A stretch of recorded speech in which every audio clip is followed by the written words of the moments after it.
Communiqué. Il y a quelques semaines de cela, les services de renseignement ont intercepté plusieurs communications entre un individu et des chefs terroristes portant sur des détails des positions des forces de défense et de sécurité intérieure, des volontaires pour la défense de la patrie, ainsi que sur les opérations militaires. Après analyse technique approfondie, l'individu est identifié au nom de Bahari Abdraman et se trouve être un officier des forces armées burkinabè.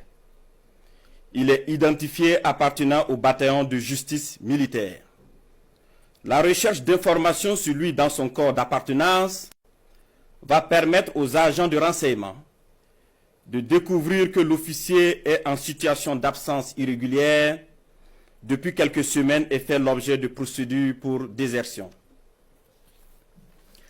La surveillance des communications du lieutenant déserteur Bahari Abdraman va donner des liens supplémentaires qui vont intéresser les services de renseignement, notamment avec un officier des forces armées du nom de Compaoré Joani, un ancien sous-officier de l'armée burkinabè du nom de Zerbo Laoko, un officier en service au Centre intégré des opérations du Burkina Faso, le commandant Ouedraogo Frédéric, un officier des forces armées en stage dans un pays européen, mais déserteur depuis un bout de temps et ayant rejoint Abidjan du nom de Kaboré Constantin.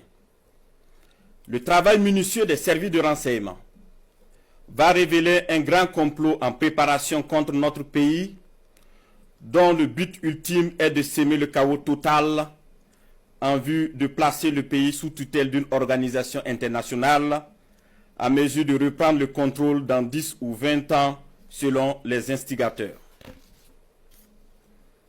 Des informations sensibles ont été passées aux terroristes en vue d'accentuer les attaques contre les forces combattantes et les civils dans le but de susciter la révolte contre les autorités.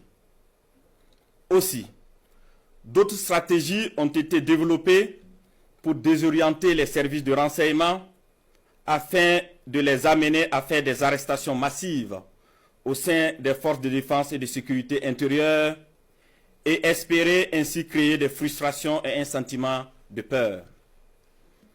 La manipulation est menée également à travers des messages diffusés pour susciter injustement certains et d'autres messages envoyés à des chefs de corps pour leur faire peur en indiquant qu'ils seront arrêtés car étant sur une soi-disant liste noire.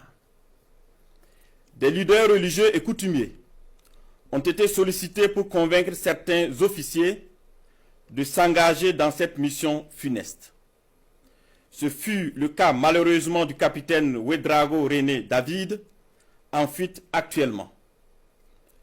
Dans le même ordre d'idée, des VDP ont été contactés pour démoraliser leurs camarades et de l'argent leur a été envoyé pour cette basse besogne. Tous ces stratagèmes perfides ont été développés dans le seul but de déstructurer l'armée et semer le chaos. Les services de renseignement ont suivi la manœuvre qui devrait aboutir, selon le plan des comploteurs terroristes, le mercredi 16 avril 2025, à un assaut sur la présidence du Faso par un groupe de soldats recrutés par les ennemis de la nation. Cet assaut devrait être mené au même moment que plusieurs attaques terroristes d'envergure pour occuper les vecteurs aériens à défaut de pouvoir les détruire au sol. Quelques jours avant la mise en œuvre de ce projet diabolique, des VDP et soldats patriotes se sont présentés dans plusieurs services, notamment au renseignement et à la présidence du Faso, pour dénoncer le coup en préparation. Ces dénonciations se sont poursuivies jusqu'au mardi 15 avril 2025 et ont permis d'arrêter des cerveaux de la manœuvre à Ouagadougou et d'autres en fuite vers la Côte d'Ivoire. Il faut noter que les cerveaux à l'extérieur du pays sont tous localisés en Côte d'Ivoire, y compris le nommé Bahari Abdraman.